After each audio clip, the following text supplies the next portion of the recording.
People often say that Florida's retirement communities feel like a soft blanket wrapped around old age. Warm weather all year. Friendly neighbors. Doors left half closed, because everyone believes nothing truly dark ever comes here. But in early August of 1993, that peace went up in flames, literally.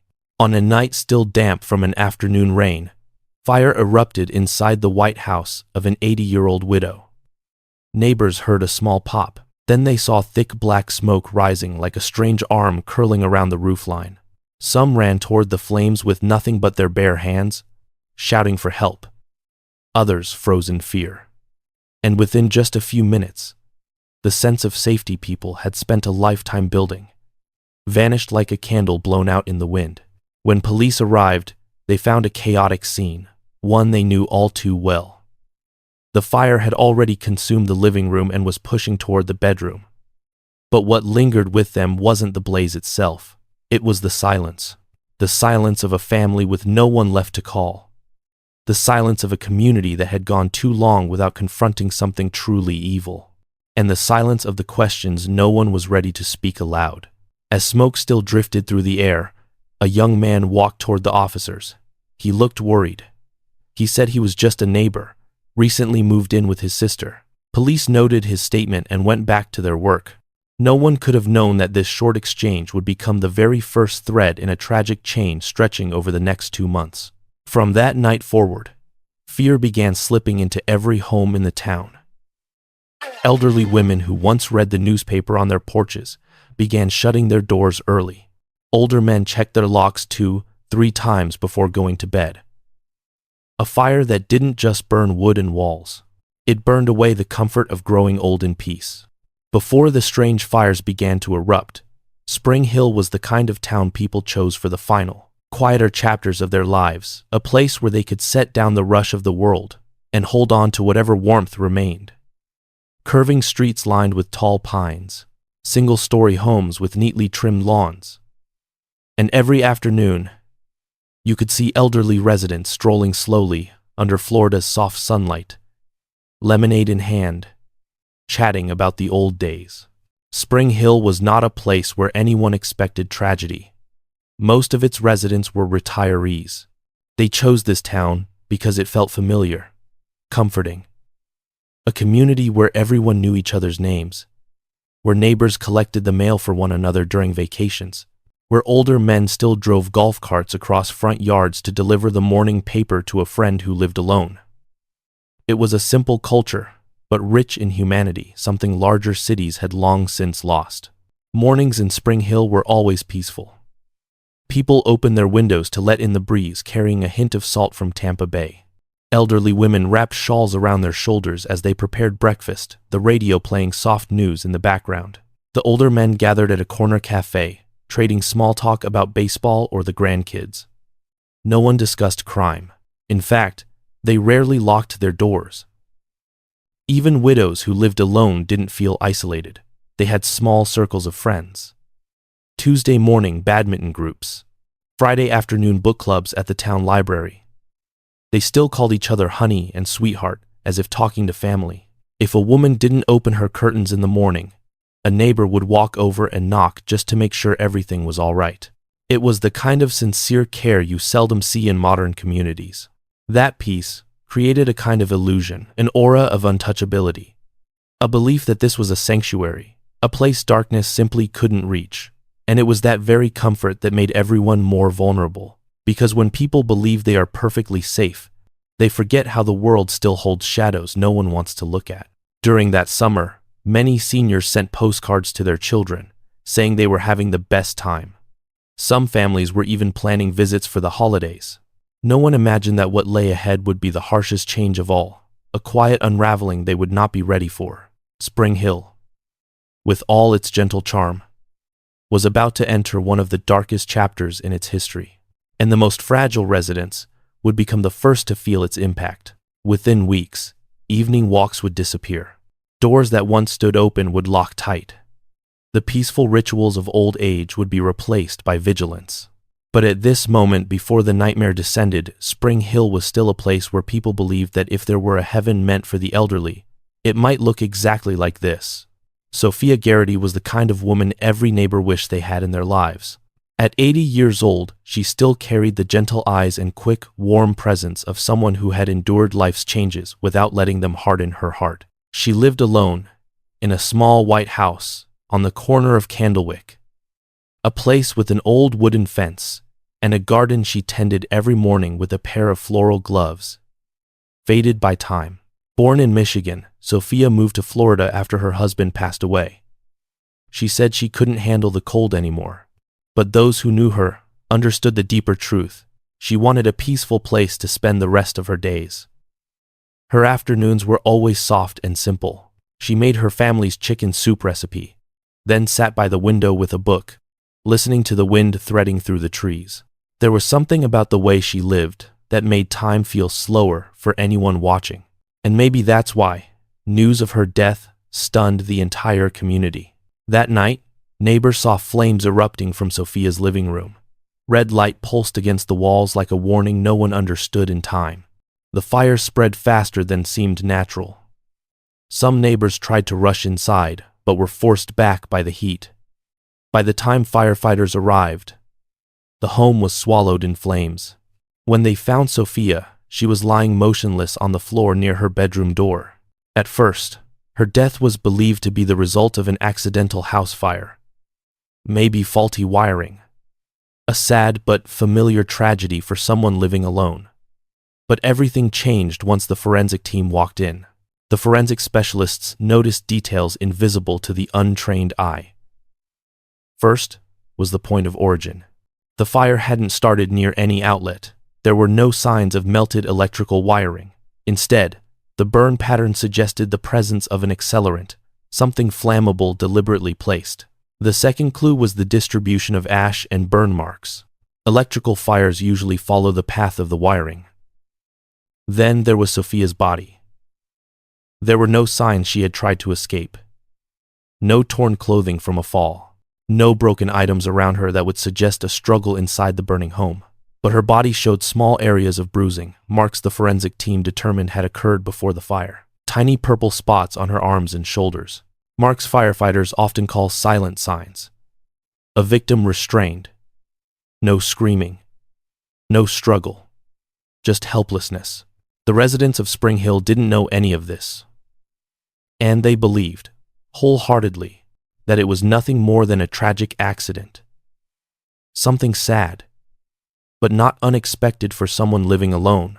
That calm acceptance blinded them to something far more important, something investigators were beginning to recognize. This fire did not resemble any accidental blaze they had seen before. When forensic technicians collected ash samples, they noticed the smell of a liquid consistent with an accelerant. When they re-examined the position of the body, they questioned whether she had been attacked before the flames ignited. And as they reviewed the initial incident report, one small detail began to stand out. A man claiming to be a neighbor had approached officers moments after the fire broke out. He asked specific questions about the cause. He appeared concerned, yes, but he watched the burning home with an expression investigators couldn't quite read. His name was Edwin Kaprat. No one at the time could have imagined that this brief encounter would become the key to one of the darkest crime sprees in Florida's history. To the people of Spring Hill, Sophia's death was simply an unfortunate loss. Only later, as more fires erupted, did anyone understand that Sophia was not a victim of fate. She was the first victim of a predator walking among them. Someone who used the trust of the elderly as a weapon. Sophia had believed Spring Hill was where she could finally rest. No one imagined that her peace would be stolen in a matter of minutes. But her death, quiet as it seemed, became the first alarm bell. A warning that what was coming wasn't an accident. It was darkness. Just one day after Spring Hill was still reeling from the death of Sophia Garrity, another fire erupted in a nearby neighborhood. This time, it was at the small mobile home of Ruth Goldsmith, age 70. Ruth was the kind of woman whose smile felt like early sunlight, always hanging a handmade wreath on her front door. Neighbors said she was resilient, even as she lived alone. After her husband passed, she moved to Florida to be closer to friends and to seek a quieter life. She collected vintage teacups and often invited neighbors over on the weekends to share stories and warm company. But on the morning of August 18th, the home she lived in became the scene of a tragedy no one in town anticipated. The fire erupted too fast. A woman walking her dog was the first to see the smoke. She shouted for help. A few neighbors ran toward the home, but the flames were so intense that no one could get close. By the time firefighters extinguished the blaze, Ruth was gone, and as with Sophia, the initial evidence suggested a tragic accident. But something about this fire made investigators pause longer than usual. What they saw reminded them too much of what they had just experienced days earlier. The fire spread in a way inconsistent with electrical failures. The lingering smell inside the home resembled the scent of a flammable liquid often used to burn trash or start outdoor fires. And once again, the position of the body did not match the expected posture of someone trying to escape. Ruth's body was found near the back door, but there were no marks on the doorframe. No scratches, no dents, no signs she had tried to turn the knob or pound on the wall for help. Forensic technicians dug deeper. They examined the vinyl flooring, analyzed ash samples, and quickly determined that the fire had not originated from any electrical outlet. The burn patterns curved in unnatural arcs, as though intentionally placed. Furniture had burned unevenly, hinting that someone may have directed the fire's path. And slowly, a conclusion began to surface. If Sophia's fire raised suspicion, Ruth's fire confirmed it. Something dangerous was happening. But what frightened investigators even more was Ruth's final conversation. Her closest friend told them that the night before the fire, Ruth mentioned a stranger who had come by to fix a few things. A tall man. Someone she didn't remember clearly, but believed he worked for a family nearby. That detail caught investigators' attention not because they assumed the handyman was guilty, but because the memory of an elderly woman often holds unconscious clues even she doesn't fully realize. As police canvassed the neighborhood, another unsettling detail surfaced. No one heard screams. No one heard banging. No signs of struggle. Just like Sophia, Ruth had been overtaken instantly, no time to respond, no warning. A neighbor later recalled seeing a shadowy figure walking behind the mobile home row the night before. But because it was dark and the chorus of insects was loud, she hadn't thought much of it. Only after the fire did the memory resurface. The community began to whisper. 2 deaths. 2 elderly women living alone. 2 unusual fires within days. Even without an official statement from authorities, fear seeped into every evening gathering. Others couldn't sleep, checking windows repeatedly before turning out the lights. Back in the forensic lab, the pattern grew undeniable. The way each fire started, the placement of each body, the eerie silence inside each home, the absence of any escape attempt. This wasn't fate. This was a hand at work. A hand that knew exactly how to start a fire and exactly how defenseless the elderly could be. Though investigators lacked the evidence to accuse anyone yet, they reviewed every person seen around both fire scenes. And one name echoed again and again. Edwin Kaprat, the man who inserted himself into Sophia's fire scene. The man who did odd jobs in multiple homes nearby.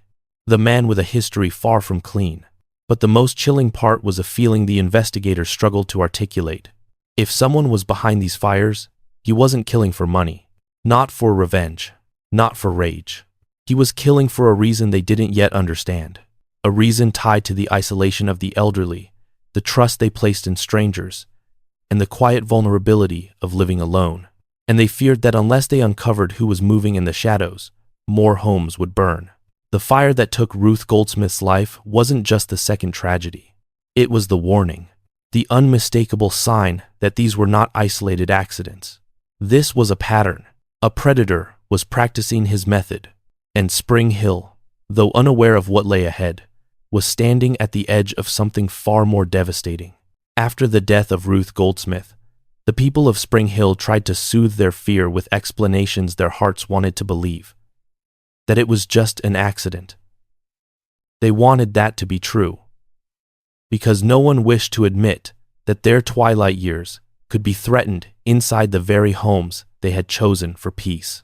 But on September 2nd, every illusion shattered when Lydia Riddell was found inside her mobile home, engulfed in a fire so deliberate that even the most seasoned investigators refused to call it accidental. Lydia, 79, was a woman with long silver hair, always tied neatly in the back with a small leaf-shaped clip. She had been an elementary school teacher, known for her patience and soft-spoken voice. Kids in the neighborhood still called her Miss Lydy, even though she had been retired for years. Time never dulled her kindness. She lived alone, yet she never made anyone feel she was lonely. Every afternoon, she slid her wooden chair onto the porch, sipped chamomile tea, and watched the sunlight shift across her lawn. But on that fateful afternoon, when the first thin plume of smoke curled from Lydia's roof, no one realized they were about to witness something even more brutal than the two earlier incidents. When firefighters and police entered the home, much of the interior had already been destroyed. Yet this time, the forensic team saw something different. The fire wasn't the story. It was the disguise. Lydia's body was found in the center of the living room, a place that made no sense for someone trying to escape. Her hands were not reaching toward the door. There were no signs of her attempting to break past anything. What struck investigators silent were the bruises along her arms and ribs. The bruises had distinct shapes, suggesting she had been grabbed forcefully or shoved with enough strength to injure someone of her age. Forensics widened their examination. They collected ash, soil, and samples from the vinyl floor near the body. And there, under a layer of burned dust, they found something the previous two scenes hadn't revealed so clearly. Not complete, but clear enough to show the outline of a large shoe with a distinct tread pattern, a footprint leading out of the home, a footprint belonging to someone who walked away calmly after committing the crime. But the strange part was, what wasn't there? No returning footprint. He knew how to move through the scene without leaving a trace. He wasn't rushed. He was in control. Meanwhile, lab analysis highlighted a growing pattern. The point of origin of the fire was in the same relative location as the previous two. The burn direction was the same. Even the faint odor lingering in the charred debris matched the same type of accelerant used before, one commonly sold in convenience stores for outdoor fire starting. Investigators could no longer avoid the truth. These were not accidents. This was a hand at work. A killer who knew exactly who he was hunting. As they examined Lydia's body further, even more heartbreaking details surfaced. A small abrasion on her left shoulder, not caused by fire, but by impact, likely from being pushed against a table or a wall. A deep bruise on her right wrist showed she had been held tightly. And the most disturbing detail, there were no signs of resistance. Lydia was too fragile to fight back, or the attack came so suddenly that she never had the chance to understand what was happening. Lydia's friends were devastated. One neighbor recalled that the night before, she had stood on her porch, saying she planned to send a postcard to a former student who had just graduated college. She spoke with quiet pride. No one imagined that by the next evening, she would meet a violent end inside the home she believed was safest. At the internal police meeting that night, no one used the word accident anymore. Dark lines appeared across the investigation board. Arrows connecting the three locations made the room feel heavier. A young investigator said it felt like they were tracking the footprints of a predator, a creature choosing its moment, choosing its victims, choosing its method. And what frightened them most was what all three victims had in common. They lived alone. They were elderly. They trusted the world more than the world deserved to be trusted. When the name Edwin Kaprat resurfaced among individuals of interest, no one voiced an accusation, but no one erased the name either. He had worked in the surrounding areas. He had appeared near previous scenes, and his past did not inspire confidence. Lydia Riddell's death wasn't just the third case. It was the breaking point, the moment when denial was no longer possible. A killer was walking the peaceful streets of Spring Hill. A killer who understood the vulnerability of the elderly. A killer who used fire not only to erase evidence, but to burn away the last sense of safety they had left. For Lydia, her life ended in a silence she did not deserve. But that silence helped forensics see what they needed to see: a pattern, a repetition far too clear to ignore. And from that moment on, the investigation was no longer about determining the cause of fires. It became a manhunt for a predator, growing bolder with every act. A predator Spring Hill still didn't know by name, but who had already left his footprint in the ashes. On September 30th, 1993, Spring Hill crossed a threshold no one in the community ever wanted to face. Panic was no longer confined to whispered conversations after church or late-night phone calls between elderly mothers and their adult children. It became a real, heavy undercurrent the moment the home of 87-year-old Lorraine Dawe erupted in flames on a morning when the dew hadn't even lifted. Lorraine was the kind of woman whose quiet grace time could never erase. Her soft silver hair fell to her shoulders like a strand of pale light. She had been a nurse in her younger years, someone who instinctively put others before herself. In her final years, she lived alone in a small house just a few doors down from Sophia Garrity, the first victim. She loved roses, loved sewing, and always draped a hand-knitted scarf over her chair to gift to someone when winter came. People adored her, not because she stood out, but because she made them feel at peace. But that morning, that peace shattered with a sharp pop. Neighbors ran outside to see smoke rising from her garage. Flames spread with unnatural speed, as if ignited at multiple points. Firefighters arrived within minutes, yet when they forced the front door open, it was too late. Lorraine lay motionless on the floor, no breath remaining. Her face was dusted with soot but still looked gentle, as if she had never realized what was happening. Police immediately sensed this scene was unlike the previous three. The fire wasn't isolated to the living room or kitchen. It burned through the hallway and the garage. Nothing about it matched an electrical malfunction, and the truth began to emerge when forensics examined the remaining surfaces. On the garage door, one of the few areas where the flames hadn't burned too deeply, they found a fingerprint. A fingerprint so clean that even the veteran technician went silent. The print was entered into the system. It took only hours for the results to return, and the name on the screen made the entire investigative team fall quiet. Edwin Michael Kaprat, the man who had shown up at Sophia's fire. The man who had been seen lingering near the homes of Ruth and Lydia. A man with a documented history of violence, arrested for a homicide 2 years earlier, but released for lack of evidence. And now, his fingerprint sat on the garage door of the fourth victim. As police reviewed the map, a heartbreaking detail became clear. Two gentle souls, unaware that a predator had been watching them both. And now, Lorraine had become the next casualty in a chain of violence Spring Hill could no longer ignore. But the fingerprint wasn't the only revelation. Not like Lydia's heavy impact injuries. Not like Sophia's subtle pre-fire bleeding. Lorraine showed signs of fragile resistance. A scrape along her arm indicated she had reached for something, anything, to pull herself up. A small, desperate effort that wasn't enough to escape the man who had chosen her. During examination, investigators found a wool scarf near her body. It had likely slipped from her hand as flames approached. It was familiar, a gift she had planned to give to her closest friend that upcoming weekend. That small detail pushed several investigators to the edge emotionally. They weren't just seeing a victim. They were seeing a woman who had filled her final years with small acts of kindness. One investigator whispered that the killer wasn't only stealing lives. He was stealing years. He was stealing routines, gentle habits, and stories the victims never had the chance to finish. And in Spring Hill, a place built for the elderly to live out their final days in peace, that was the cruelest betrayal imaginable. The deeper they looked, the clearer the pattern became. Elderly women, all attacked before their homes were set ablaze. Identical ignition points, identical accelerants, identical burn patterns.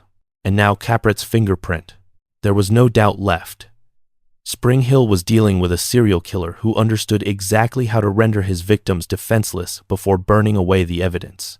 When the case file was presented to command staff, the air in the room turned heavy.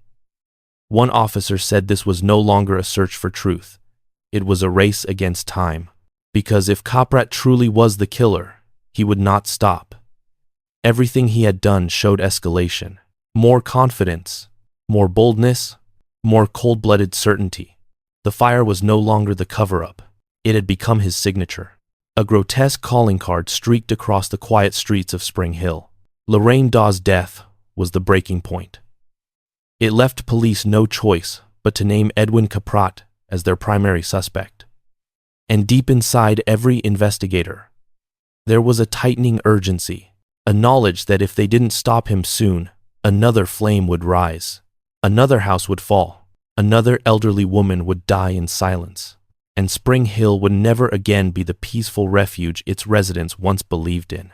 When the name Edwin Michael Kaprat appeared across all 4 case files, many investigators felt as if they had been expecting it, not because Kaprat had left an obvious trail, but because he carried something long time. Detectives recognize immediately what they call the unease of quiet men, the kind of person who isn't particularly friendly, nor openly hostile, nor even memorable, yet whose presence makes others feel unsettled without knowing why. Kaprat was born in 1964 to a working-class family in Florida. His father was a repairman. His mother took on seasonal jobs. Both worked hard to survive, but they lacked the emotional closeness needed to raise a child with deep psychological needs. Neighbors remembered Kaprat growing up in near silence. He talked little, had few friends, and kept away from neighborhood activities. While other kids played baseball in backyards, Kaprat often sat alone on the steps, staring into the distance as if he were somewhere else entirely. His teenage years left few notable memories, except for one thing every teacher recalled. Kaprat had bursts of anger no one could predict. He could sit quietly for hours, then suddenly smash an object without warning. Teachers called them episodes of loss of control. No one imagined those episodes would become the foundation for something far darker. As an adult, Kaprat drifted from job to job. He worked as his father's assistant, took temporary labor work, did odd jobs for neighbors. Something about him gravitated toward the elderly, not with care or respect, but with observation.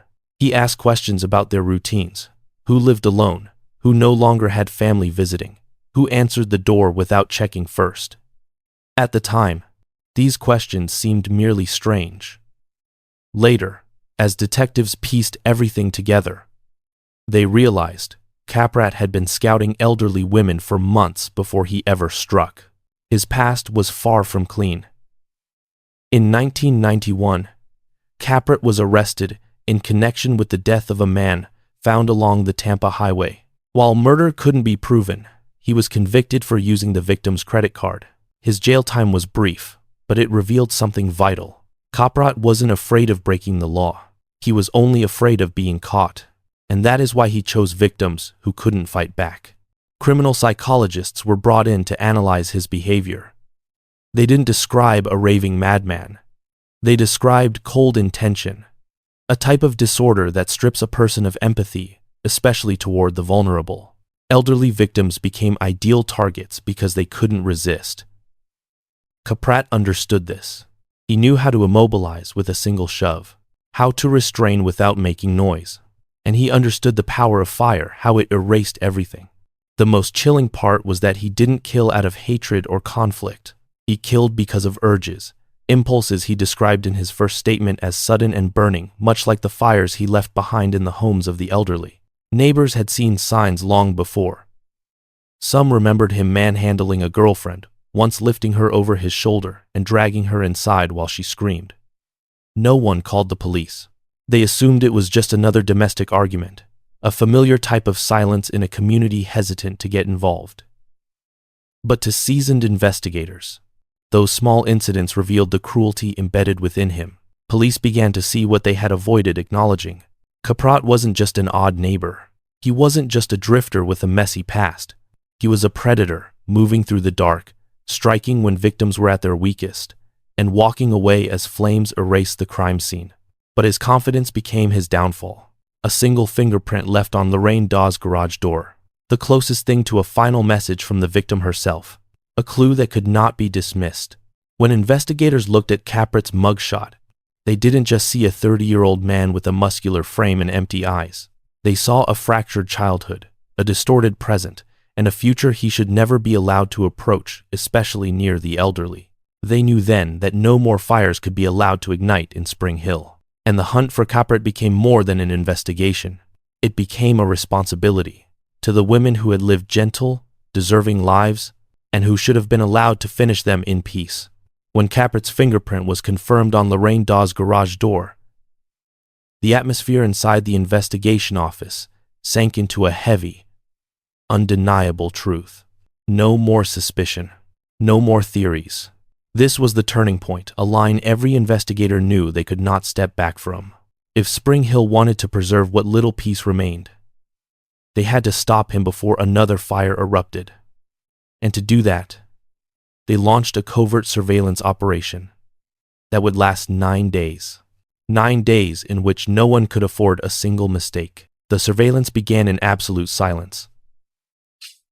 A small, highly skilled team was assigned to monitor Kaprat's every move. They placed tracking devices under his car and his father's. Whenever Kaprat left home, they logged the time. Whenever he stopped in a neighborhood, they marked the location. Their task was to watch a man capable of killing without leaving a sound, then walking away before anyone even knew what had happened. Each morning, investigators sat inside an unmarked car, parked several blocks from Kaprat's home, holding cups of coffee that had long gone cold. They watched him step outside with his sluggish posture, wearing faded jeans and a wrinkled t-shirt. He had no idea eyes were following him from a distance. He had no idea every step he took was being documented in an effort to protect the remaining elderly residents of Spring Hill. But the surveillance wasn't just the silence of the police, it was the silence of the town itself. Elderly residents began locking their doors earlier. Church prayer groups reminded each other not to go home alone. In countless homes, elderly women who had lived their entire lives without fear now slept with the lights on. Investigators could track Kaprat's movements, but they could not track the fear spreading through every street. During those 9 days, Kaprat acted as if nothing had changed. He stopped at convenience stores, buying bags of ice and a few cans of beer. He chatted casually with a homeowner in their backyard. He wandered through neighborhoods known for widowed residents, standing in front of certain homes far too long before walking away. Each of these moments made the surveillance team tense to the point of breathlessness. Every time he paused, they feared he had chosen another victim. Every time he stepped into a shadowed alley, they braced for the possibility that the next police visit would be to a house in ashes. But in that silence, the investigators learned something unsettling. Kaprat was not panicked, not hurried, not hiding. He moved as though he believed he was invisible. He studied darkened windows with chilling patience. He lingered near homes where elderly women lived alone. Investigators recalled the emptiness in his mugshot, and now they saw that same emptiness in every deliberate, quiet movement he made. They also realized something else. Kaprat wasn't a spontaneous killer. He was a waiter. He observed his victims' routines. He understood the moments when they were most vulnerable. He knew how to blend into the background of their daily lives. His pacing from one home to another had the rhythm of a predator searching for the perfect opening, and that frightened the team more than anything else. Because a predator who can wait is a predator who can strike at any moment. There were rare moments, however, when investigators glimpsed something deeper. One afternoon, they followed him to an empty field behind a pine grove. Kaprat stood motionless for minutes, staring into the darkness of the trees. No one knew what he was thinking. An investigator later said that moment made him believe Kaprat wasn't just violent, he was hollow, trying to fill an internal void with destruction. But that fleeting empathy vanished quickly, because moments later, Kaprat picked up a piece of wood, hurled it to the ground with explosive force, and walked away as if the anger inside him could burn the entire forest. Throughout the 9 days, the surveillance team slept in cars more than in their own beds. Some investigators caught only minutes of sleep. Others lay awake thinking about the elderly women trembling behind locked doors. They understood that every hour spent watching without arresting him was another hour that fear spread through Spring Hill. But they also understood something else to catch someone like Kaprat. They needed evidence no defense team could challenge. One wrong move, and he would disappear. And Spring Hill would see another house burn. On the 9th day, when Kaprat drove into yet another residential area, the investigators were ready. He didn't know they had enough data, enough time-stamped movements, enough behavioral evidence, enough cause to move to the next phase. The silent hunt in the dark was ending. A confrontation was beginning. Kaprat had no idea that every step from those 9 days had tightened the legal noose around him. And Spring Hill, though still unaware, was about to see the first glimmer of light in its battle against the flames that had consumed its peace. On the afternoon of September 29th, as Spring Hill struggled to regain its rhythm after the string of fires, the phone at the Hernando County Sheriff's Office rang. No one knew that this call would become the single most pivotal moment in the entire investigation. On the line was the voice of a middle-aged woman. She said her name was Janice, then immediately asked to remain anonymous. But she insisted she had something important to say about the fires. The dispatcher could hear the tension in her breath and gently reassured her. In a whisper barely louder than static, Janice said she believed she knew who was behind the deaths, and the name she breathed out made the dispatcher sit upright. Edwin Kaprat. Janice Daniels was a friend of the Kaprat family. She knew his parents. She had watched Edwin grow up and had long sensed that something inside him wasn't right, but she never imagined he could be connected to the deaths of 4 elderly women. Not until she heard that Lorraine Dawe had died in a fire. Something in her tightened a dread, a realization. She remembered how often Kaprat wandered the neighborhood, how he did small repair jobs for the victims, how he stared into the windows of darkened homes, and a cold shiver ran down her back. During the call, Janice explained that Kaprat had a habit of roaming late at night, that he muttered strange things about old people living too long, that he bragged about working for Lorraine, for Sophia, and said he had once helped Lydia fix a door that didn't actually need fixing. She said the coincidences kept her awake for nights, but what pushed her to pick up the phone wasn't just suspicion, it was guilt. Guilt at imagining yet another elderly woman dying alone in a burning home. The investigator taking the call didn't judge her, didn't rush her. They let her speak until her breathing evened out, because they knew that people like Janice rarely step forward easily. They must overcome fear of retaliation, fear of being wrong, fear of betraying someone they once saw as a child playing in their yard. But Janice understood something else. Silence would make her complicit. After the call ended, the investigation shifted instantly. Kaprat was no longer a possible suspect. He became the center of the hunt. Her call wasn't legal evidence, but it was moral weight the push investigators needed to confront what had been increasingly obvious. One of the senior detectives later said that sometimes justice doesn't come from complex clues. Sometimes it comes from the courage of an ordinary person willing to speak the truth. And in this case, that person was Janice Daniels, a woman who refused to watch the elders of her community live their final years in fear. Her anonymous call became the missing piece. It pushed the team to re-examine every detail, every statement, every movement Kaprat made during those 9 days of surveillance. And it proved that behind Spring Hill's shuttered doors, there were still people fighting quietly to keep the darkness from swallowing their town. From that moment forward, the investigation was no longer drifting through uncertainty. It became a race against time, and the hope that Janice's call had come soon enough to save another life. When police finally handcuffed Edwin Kaprat on the morning of October 8th, no one knew how he would react. Some investigators braced for a fight. Instead, Kaprat sat down in the interrogation room, as if he had only been waiting for someone to ask the right question. No fear, no anger, just a dark, indifferent calm that made the room feel colder than the air conditioning humming above them. Investigators started with basic questions.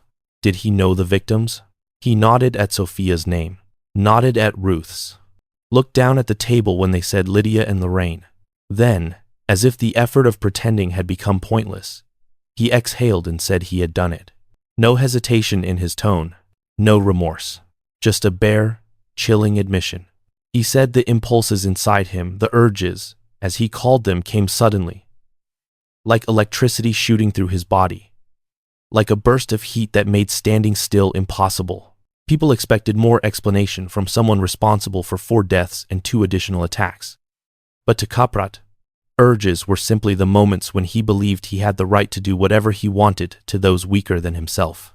When investigators asked where those urges came from, he shrugged.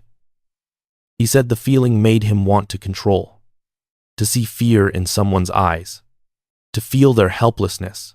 The way he described it made the room go still. One detective later said that in that moment, he understood why the victims never had a chance to cry out. They were facing someone who viewed their lives as nothing more than a door he could close whenever he wished. But the most frightening part wasn't the confession. It was the way he told it. No emotion, no hatred, no pleasure. Just emptiness, the kind psychologists call emotional distance. Men like Kaprat don't feel the pain of others.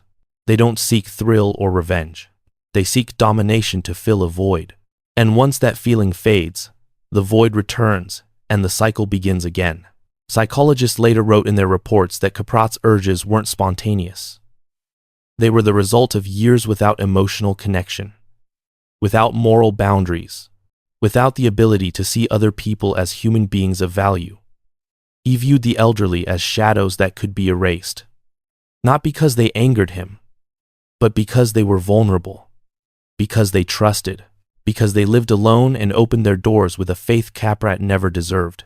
Police listened as he described each crime, how he approached Sophia's house without knocking loudly, how he walked in on Ruth while she was in the kitchen, how he shoved Lydia and watched her struggle to stand, how he observed Lorraine through a neighbor's window and chose his moment right after she turned off her lights. These details confirmed his brutality, but they also revealed something more chilling. Kaprat knew their routines. He knew their vulnerabilities. He chose the moment each woman least expected danger. It was calculation, not chaos.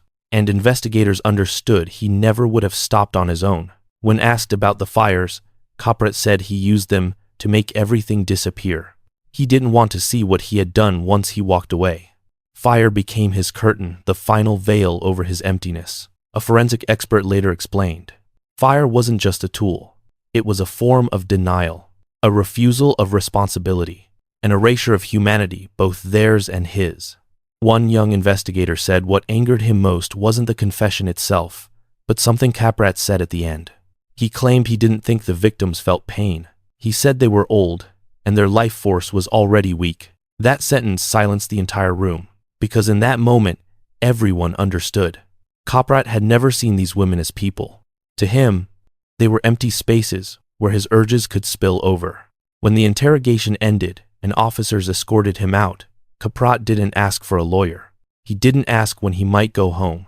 He didn't ask anything about his freedom. He asked one question, one that sent a chill through every investigator.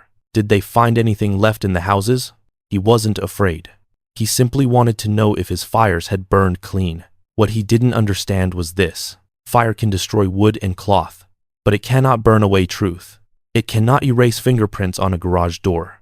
It cannot erase bruises left on victims' bodies. And it cannot erase the determination of investigators fighting for justice on behalf of women who had lived their entire lives simply hoping for peace in their final years. When Edwin Michael Kaprat was brought into the courtroom, the air inside felt compressed by a heavy, unspoken grief. It wasn't suspense. It was the weight of everything the community had lost. Some came just to look at him once. Some carried photographs of their mothers or grandmothers. Some held hands tightly, searching for strength. Kaprat entered with the same cold, empty stare he had shown in interrogation, as if he were an outsider, not the center of the nightmare that had burned through Spring Hill. Prosecutors presented the evidence piece by piece. The analyzed ash, the bruises on the victims, the partial footprint on vinyl flooring, the distinct scent of an accelerant, and finally, the fingerprint on Lorraine Dawe's garage door. Each piece sliced through the fog Kaprat had tried to hide behind. But it wasn't the evidence that brought tears to the courtroom. It was the family's voices. A granddaughter saying her grandmother spent her life caring for everyone, only to die alone. A neighbor saying that each time she walked past the burned homes, she felt a piece of her memory had been taken from her. When prosecutors described Kaprat's urges, the ones he claimed drove him, the entire room felt the chill of his emptiness. He sat motionless. No downward glance. No remorse. Just vacancy. The jury didn't need long. Guilty. No doubt. No escape. A man who inflicted the deepest suffering on the most vulnerable now faced the harshest punishment the law allowed. The sentencing took place on a cold, clear morning. The judge pronounced death. No one cheered. No one celebrated. Relief came slowly, like a quiet exhale, because even justice could not return the peaceful mornings those women once enjoyed, nor mend the wounds of grandchildren who lost someone irreplaceable. But one thing was certain. Spring Hill would never see another fire set by Edwin Kaprat. Kaprat was transferred to a high-security prison. In the days that followed, he lived in almost total isolation. Guards later said he moved around his cell like a shadow, still cold, still hollow, still confused as to why the world had turned against him. He felt no remorse, no memory of his victims. He simply existed, an empty threat that the legal system had locked away. But on April 19th, 1995, that threat ended in a way no one predicted. Two fellow inmates attacked Kaprat in his cell. The assault was fast and brutal. By the time officers arrived, he was already gone. His death was not the resolution families had imagined, but it closed a chapter of suffering that the community had carried for nearly 2 years. Some said Kaprat met the fate he created for himself. Some said justice sometimes arrives in ways we cannot explain. But most residents of Spring Hill felt only this: the fear had finally broken. The flames had gone out, and they could begin rebuilding from the ashes of the months that had haunted them. Kaprat's death was not redemption, but it was an ending. A final punctuation that allowed grieving families to breathe a little easier, and the elderly who still lived there to open their windows to the morning light. In 7, believing Spring Hill could once again be a place of peace. Months after Kaprat died in prison, Spring Hill still hadn't found its old rhythm again. The burned homes had been cleared away, replaced by patches of fresh soil, but residents knew there were wounds time couldn't erase. They didn't live in the charred walls, they lived in the memories of the victims' families, and in the quiet fear the community had carried for nearly 2 years. In the following spring, a memorial service was held at the small church in the center of town. Every wooden pew was filled. People came to remember 4 women who had lived simple but deeply loving lives. Sophia Garrity's name was read first. Neighbors recalled her morning gardening routine, her birthday card sent to grown children she once knew. When Ruth Goldsmith's name echoed through the room, a neighbor broke into tears, remembering the aroma of her warm apple pie drifting through an open doorway. Former students spoke about Lydia Riddell, the gentle teacher who shaped their childhoods. And finally, the community honored Lorraine Dawe, the nurse who had cared for generations of Spring Hill families. The stories brought the room into stillness, not because they were painful, but because they were full of tenderness, reminders that these women were not just victims in a case file. They were woven into the history of this town, symbols of the peaceful era Spring Hill had once known and hoped to keep. After the service, the families walked together to a small memorial garden outside. 4 simple stone markers stood in a row, each engraved with a name and a single line: loved, remembered, and never forgotten. People laid flowers, roses, handwritten notes. And in that quiet moment, Spring Hill wasn't just remembering, it was healing, relearning how to trust, relearning how to breathe. But the loss also left a lasting lesson about the fragility of community. Many residents realized that safety couldn't depend solely on habit or trust. It required awareness, mutual care, evening check-in calls, properly locked doors, and the courage to speak up, the kind Janice Daniels had shown when she made her anonymous call. A small act, but one powerful enough to change everything. Local officials launched new support programs for seniors living alone. Volunteer groups began making weekly visits. Home safety workshops were held at the community hall. And more importantly, people started paying attention to the smallest signs of danger. They no longer assumed serenity was guaranteed. They understood that sometimes a life is saved not by a heroic act, but by the attentiveness of a single neighbor. When older residents looked back on the tragedy, their voices held pain, but also pride. Pain for the friends they lost, the companions who once walked the same evening streets. Pride because fear had not broken them. They stood together. They shared their grief, and they transformed the victim's memory into motivation to build a safer Spring Hill. As the town reflects on the case today, they do not dwell on the name Kaprat. They remember the women who were taken in moments when they deserved peace. They remember the investigators who stayed awake through countless nights. They remember the anonymous call that saved lives before people even knew they were in danger. And they remember that in their darkest days, the community discovered light in solidarity, in compassion, in courage.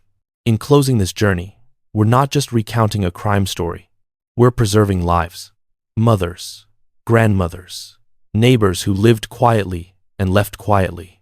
And by telling their stories, we keep them here with us, in our memory, in the reminder that the vulnerable must always be protected, and in the belief that even after the deepest losses, people can find healing by coming together once more.